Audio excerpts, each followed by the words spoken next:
नमस्कार, एवं राजस्थान में आपका स्वागत है और मैं हूं मीनाक्षी संगतानी। बुलेटिन की शुरुआत से पहले एक नजर इस वक्त की हेडलाइंस पर।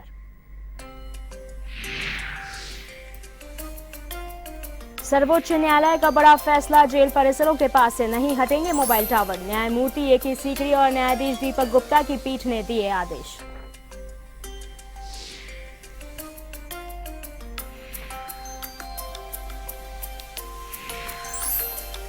राजस्थान क्रिकेट संघ चुनाव प्रक्रिया संपन्न, जस्टिस ज्ञान सुधा मिश्रा की मौजूदगी में मतपेटी सील। कल होगा जीत हार का फैसला, दोनों पक्ष जीत को लेकर आशान्वित।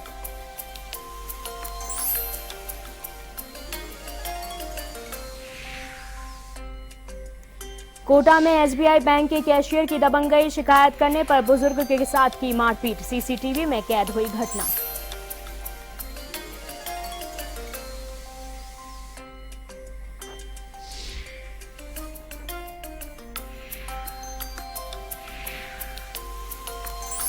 झुंझुनू में पानी की टंकी पर चढ़ी महिला, अनुकंपा नियुक्ति की मांग को लेकर उठाया कदम, प्रशासन समझाइश में जुटा।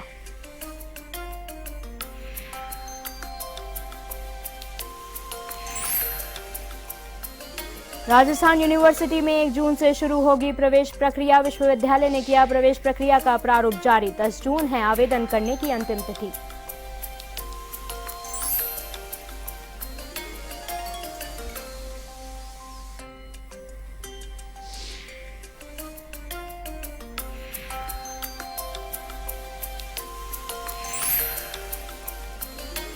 सर्वोच्च न्यायालय ने सोमवार को राजस्थान के जेल परिसरों के 500 मीटर के दायरे में आने वाले मोबाइल टावरों को हटाने के राजस्थान उच्च न्यायालय के फैसले पर रोक लगा दी है। राजस्थान उच्च न्यायालय ने राज्य में जेल परिसरों के 500 मीटर के दायरे में आने वाले मोबाइल टावरों को हटाने का आदेश दिया था। न्यायमूर्ति ए.के. सीकरी और न्यायाधीश दीपक गुप्ता की पीठ ने उच्च न्यायालय के फैसले पर रोक लगा दी।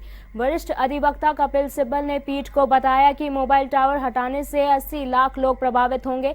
सिब्बल ने अदालत को बताया कि दूरसंचार विभाग और सरकार की दूरसंचार सेवा प्रदाताओं के इस कदम का समर्थन कर चुकी है। पीठ ने यह भी कहा है कि प्रशासन द्वारा कोई सख्त कदम नहीं उठाया गया।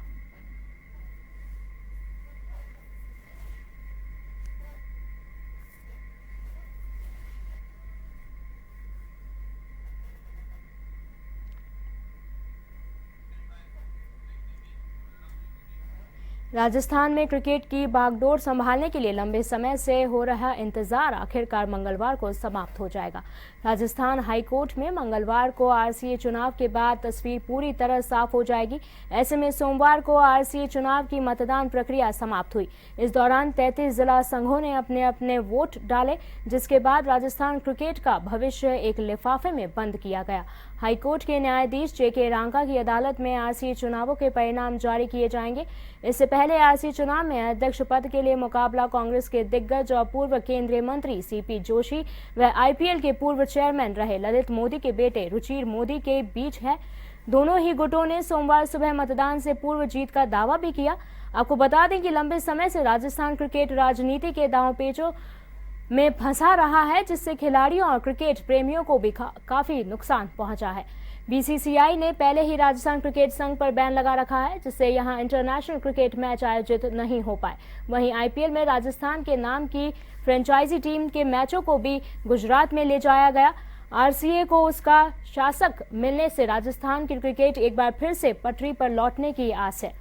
ऐसे में एक तरफ पूर्व आईपीएल चेयरमैन और आरसीए के पूर्व अध्यक्ष ललित मोदी के बेटे रुचिर मोदी राजस्थान में क्रिकेट को नई ऊंचाइयों पर ले जाने का दावा कर रहे हैं, तो वहीं दूसरी ओर कांग्रेस नेता और पूर्व आरसीए अध्यक्ष डॉक्टर सीपी जोशी ने भी कहा है कि वो अध्यक्ष बनते ही राजस्थान क्रिकेट के अच्छे दिन फिर से लौट आएंगे।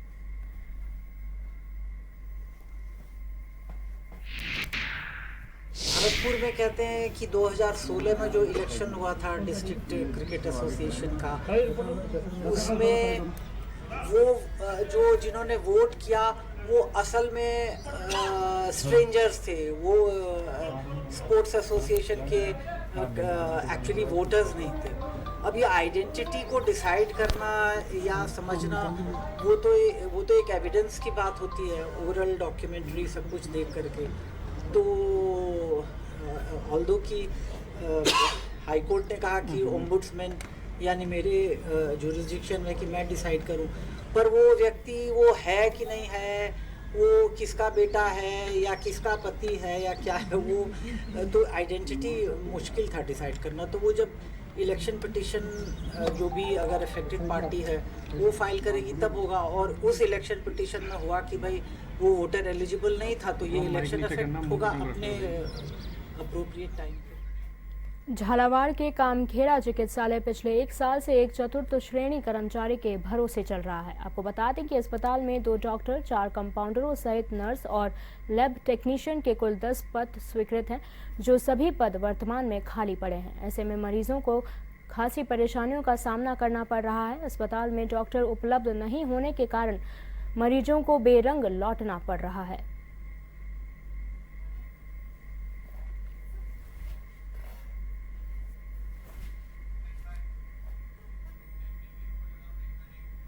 कोटा में आईएल परिसर में बने एसबीआई बैंक में रुपए लेने गए एक बुजुर्ग के साथ बैंक कैशियर ने मारपीट कर दी। सूचना के बाद मौके पर पहुंची पुलिस ने मामले को शांत कराने का प्रयास किया। बताया जा रहा है कि पीड़ित रामकिशन सारस्वत आईएल से रिटायर्ड कर्मचारी हैं। सुबह बुजुर्ग एसबीआई बैंक में रुपए लेने के लिए गए थे, लेकिन लंबी लाइन होने पर बुजुर्ग ने बैंक कैशियर से शिकायत की तो कैशियर ने पहले तो बुजुर्ग व्यक्ति से अपशब्द बोले, जिसके बाद उसके साथ मारपीट कर दी। वहीं ये पूरा घटनाक्रम वहां लगे सीसीटीवी कैमरे में कैद हो गया। बावजूद इसके बैंक प्रशासन अपने कर्मचारी को बचाने का प्रयास में लगे हैं। बैंक के मुख्य प्रबंधक का कहना है कि पहले बुजुर्ग व्यक्ति ने अपशब्द बोले थे, जिसके बाद हंगामा कर दिया।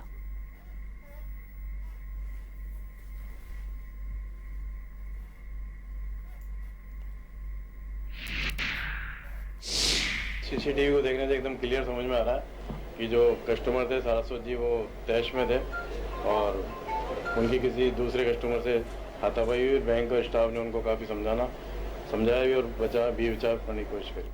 धौलपुर जिले के सदर थाना क्षेत्र के दरियापुरा गांव में एक परिवार को पड़ोसी युवक से डीजे बजाने की मना करना भारी पड़ गया। गुस्सा 1 दर्जन युवकों ने परिवार पर पहले तो पथराव किया और बाद में धारदार हथियारों से हमला कर घायल कर दिया। घटनाक्रम में एक ही परिवार के आधा दर्जन लोग घायल हो गए। घायल सुरेश जाटव ने बताया कि पड़ोसी युवक रोज डीजे बजाकर नाच गाना करते हैं, इससे उनके बच्चों की पढ़ाई प्रभावित होती है। देर रात को काम से लौटे भाई रमेश ने युवकों से डीजे बजाने की मना किया तो आरोपितों ने पथराव करना शुरू कर दिया। बाद में अन्य साथियों को भी घर बुला लिया। इसके बाद घर आकर कुल्हाड़ी सरियों से वार कर दिया। हमले में महिलाओं सहित परिवार के आधा दर्जन लोग गंभीर रूप से घायल हो गए।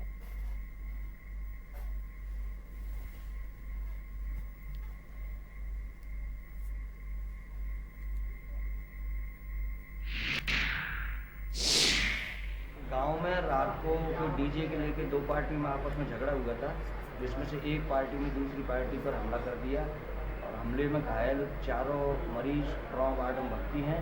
इनका इलाज जारी है और बाकी केस उनका पुलिस कार्रवाई हेतु अपेक्षित है, जो कार्रवाई उनके हिसाब से कराई। विद्यार्थी मित्रों को समायोजित करने के लिए सरकार पंचायत सहायक की भर्तियां निकाली थी, लेकिन अब ये भर्तियां भी विवादों में आ गई हैं या फिर अटक गई। झुंझुनू में 301 में से मात्र 77 पंचायतों में ये भर्तियां हुई हैं, शेष में भर्तियां अटकी हुई हैं। विद्यार्थी मित्रों ने झुंझुनू जिला मुख्यालय पर रैली निकाली और प्रदर्शन करने के बाद डीईओ व सीईओ से मुलाकात की। विद्यार्थी मित्रों ने कहा कि जिले में सभी पंचायतों में 2-2 सहायक की भर्ती को सरकार पूर्ण करे और इसके बाद जो विद्यार्थी मित्र बच गए हैं उन्हें भी समायोजित करने का कदम उठाया जाए। साथ ही जिले के बाहर से आए विद्यार्थी मित्रों ने कहा कि प्रदेश में कई जगहों पर विद्यार्थी मित्र आत्महत्या कर चुके हैं। ऐसे में इस बार किसी ने आत्महत्या की तो इसकी जिम्मेदार सरकार होगी।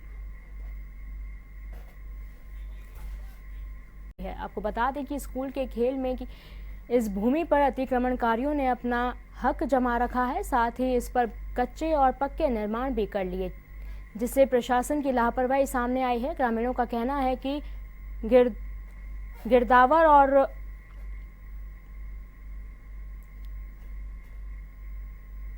वहीं मामले की शिकायत जिला कलेक्टर और उप जिला कलेक्टर सांभर को भी की गई, जिन्होंने जल्द ही समाधान का आश्वासन दे रखा है, लेकिन 8 माह बाद भी कोई कार्रवाई नहीं हुई।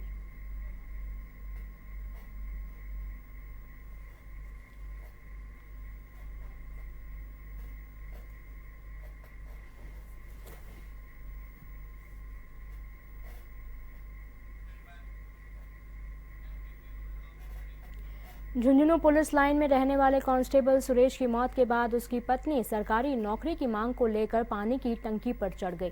जानकारी के अनुसार सामलोद निवासी सुरेश की मौत हो गई थी। इसके बाद उसकी पत्नी अनीता सरकारी नौकरी की मांग को लेकर झुंझुनू तहसील के पास स्थित पानी की टंकी पर चढ़कर बैठ गई। आस पड़ोस के लोगों ने जब महिला को ऊपर देखा तो पुलिस को सूचना दी। कई देर तक महिला के बारे में और महिला की मांग के बारे में ही पता नहीं चला। इसके बाद जब उसकी पहचान अनीता के रूप में हुई तो सारा माजरा सामने आया। फिलहाल पुलिस और प्रशासन के आला अधिकारी मौके पर पहुंचे और उसे नीचे उतारने की कोशिश कर रहे हैं। वहीं चर्चा ये भी है कि सुरेश ने अपने नॉमिनी पर अपने माँ बाप का नाम लिखवा रखा है। ऐसे में इसकी पत्नी को नौकरी मिलेगी, ये संशय ही है।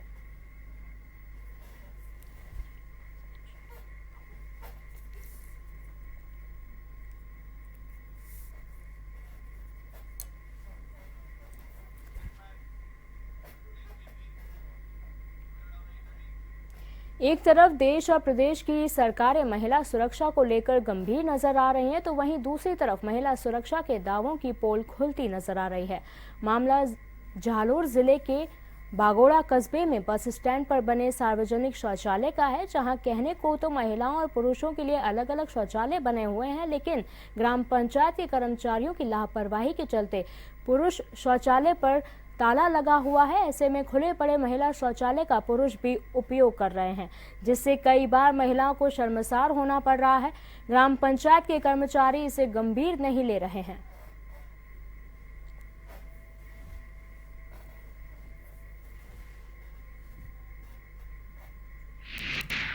शौचालय बने हुए हैं, उसमें कल परसों सफाई करवाई गई है और निजी संदेह से किसी मेहतर को रखा हुआ है तो वो सफाई करता है। और अभी लॉक लगा हुआ है, ये मेरी जानकारी में नहीं आया है।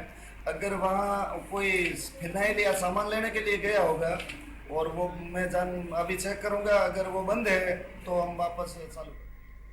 अलवर पुलिस की ओर से इन दिनों यातायात के नियमों की सख्ती से पालना कराने के लिए विशेष अभियान चलाया जा रहा है। इस अभियान के तहत सोमवार को पुलिस अधीक्षक कार्यालय में ही बिना हेलमेट के दोपहिया वाहन चलाने वालों के विरुद्ध कार्रवाई की गई।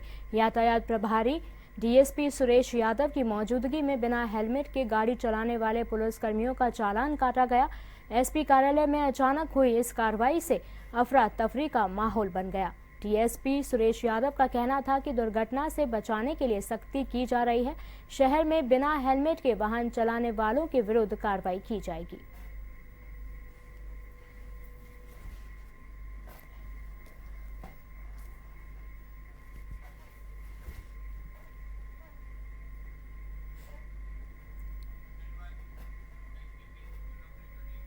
प्रसिद्ध धार्मिक गायक लखबीर सिंह लखा रविवार की रात को अलवर आए। इस दौरान अलवर में समाज सेवी नरेंद्र शर्मा सहित कई समर्थकों की ओर से लखा का स्वागत किया गया।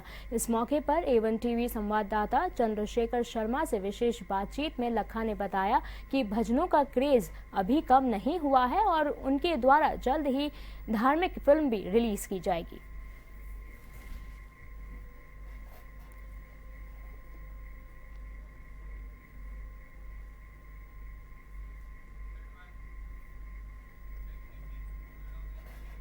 जयपुर उच्च न्यायालय के जज महेश चंद्र शर्मा के सेवानिवृत्त होने पर जिला एडवोकेट्स बार एसोसिएशन ने सम्मान समारोह आयोजित किया। समारोह में हाई कोर्ट के सेवानिवृत्त होने वाले जज महेश चंद्र शर्मा, राजस्व मंत्री अमराराम, जिला कलेक्टर सिद्धार्थ महाजन सहित कई अधिकारी मौजूद थे।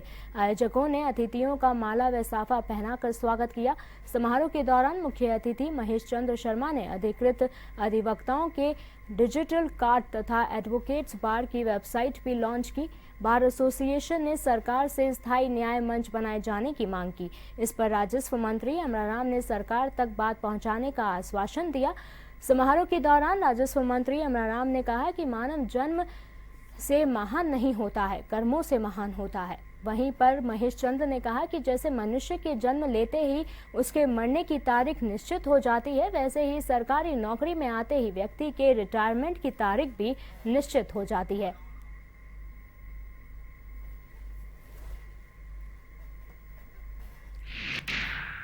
आज सम्मान होने जा रहा है। मनुष्य जो है जन्म से महान नहीं होता, मनुष्य अपने कर्म से महान बनता है। और उसी कड़ी के अंदर आप ऐसे न्यायाधिपति जिनकी मैं प्रशंसा सुन रहा हूं, और मुझे भी बहुत खुशी हो रही है कि ऐसे अच्छे पुरुषों की समाज में कोई कमी नहीं है। जुडिशरी के अंदर इस प्रकार से अपना पूरा कार्यकाल पूरा करने के बाद में अब 30 तारीख को आप सेवानिवृत्त होने जा रहे हैं। मेरी ओर से और सरकार की ओर से आपको बहुत बहुत बधाई। ये बात सही है कि जो नौकरी में आता है उसका रिटायरमेंट भी होता है। मैं बार बार एक बात कहता हूं कि जब कोई मेडिसिन बढ़ती है तो उसकी मैन्युफैक्चरिंग डेट भी बन जाती है और एक्सपायरी डेट भी बन जाती है। तो ये सत्य है और सत्य को कभी छिपना नहीं चाहिए, सत्य से कभी डरना नहीं चाहिए, क्योंकि सत्य की परिभाषा तुलसीदास जी ने इस तरीके से दी है, सत्यम सत्यम पुनः सत्यम हरि नाम च केवलम। जो सत्य कोई है तो भगवान हरि का नाम है, इसके अलावा कुछ नहीं है। दौसा के महवा क्षेत्र के पीपलखेड़ा पाटोली स्थित शहीद स्थल पर आरक्षण आंदोलन के दौरान पुलिस गोली से मारे गए गुर्जर समाज के लोगों को श्रद्धांजलि सभा आयोजित की गई। इस दौरान समाज के लोगों ने शहीदों के चित्रों पर पुष्प अर्पित कर श्रद्धांजलि दी।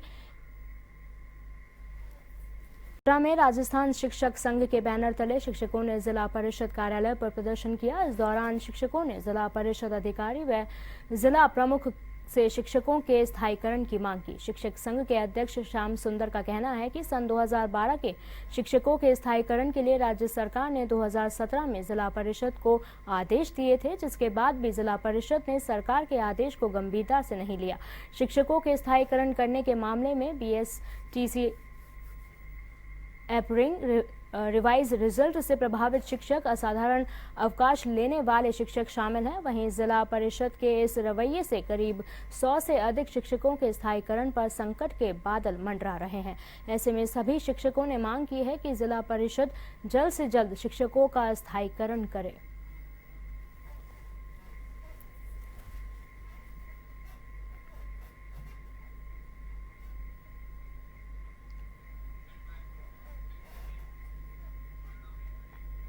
अजमेर जिले के नसीराबाद में CLG की बैठक में यातायात का मुद्दा छाया रहा। एवन टीवी राजस्थान न्यूज ने पहले इस मामले को प्रमुखता से प्रसारित किया था, जिस पर पुलिस उपाधीक्षक जगदीश राव ने CLG की बैठक में ट्रैफिक अधिकारियों को शीघ्र ही व्यवस्था सुधारने के निर्देश दिए। राव ने CLG मेंबर से आग्रह किया है कि वह भी दुकानदारों को समझाएं कि वे दुकानों का सामान बाहर नहीं रखें, इससे व्यवस्था बिगड़ती है। राव ने बताया कि 10 दिनों तक प्रत्येक दोपहिया वाहन चालक को हिदायत दी जाएगी। 10 दिन बाद बिना हेलमेट पहने वाहन चलाने पर जुर्माना किया जाएगा।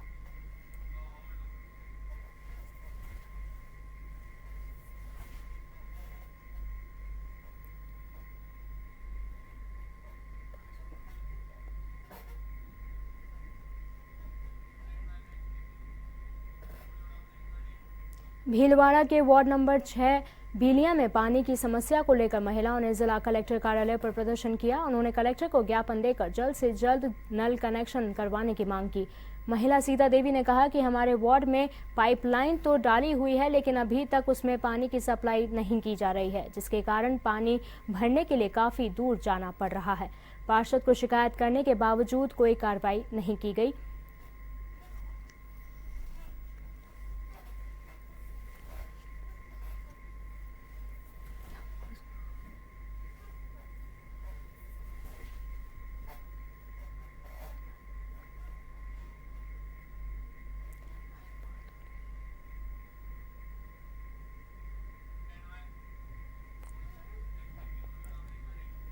राजस्थान विद्यार्थी मित्र शिक्षक संघ के शिक्षकों ने भीलवाड़ा जिला कलेक्ट्रेट कार्यालय के बाहर मानव श्रृंखला बनाकर अर्धनग्न प्रदर्शन किया। उन्होंने मुख्यमंत्री के नाम जिला कलेक्टर को ज्ञापन सौंपा, जिसमें उन्होंने पंचायत सहायक भर्ती प्रक्रिया को निरस्त करने की मांग की। संघ के प्रदेश प्रवक्ता रामनिवास खत्री ने कहा कि पंचायत सहायकों की भर्ती में सरपंचों ने भाई भतीजावाद करते हुए अपने चहेतों का चयन कर लिया है, जिसके कारण योग्य विद्यार्थी मित्र शिक्षक संघ इस भर्ती से वंचित रह गए। इसके विरोध में मानव श्रृंखला बनाकर अर्धनग्न प्रदर्शन किया गया। ज्ञापन देकर चयन प्रक्रिया को निरस्त करने, पुनः भर्ती करने की मांग की गई।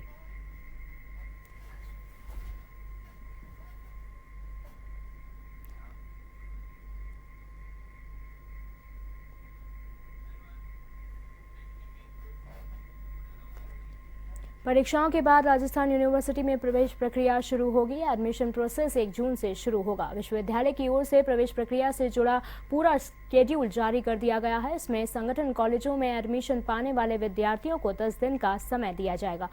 1 जून से शुरू होने वाली प्रवेश प्रक्रिया 10 जून तक चलेगी। प्रक्रिया ऑनलाइन होगी। इसमें महाराजा महारानी कॉमर्स और राजस्थान कॉलेज में स्नातक स्तर के कोर्सेज के लिए प्रवेश दिया जाएगा। विश्वविद्यालय की ओर से प्रोस्पेक्टस विश्वविद्यालय की वेबसाइट पर मंगलवार तक जारी कर दिया जाएगा।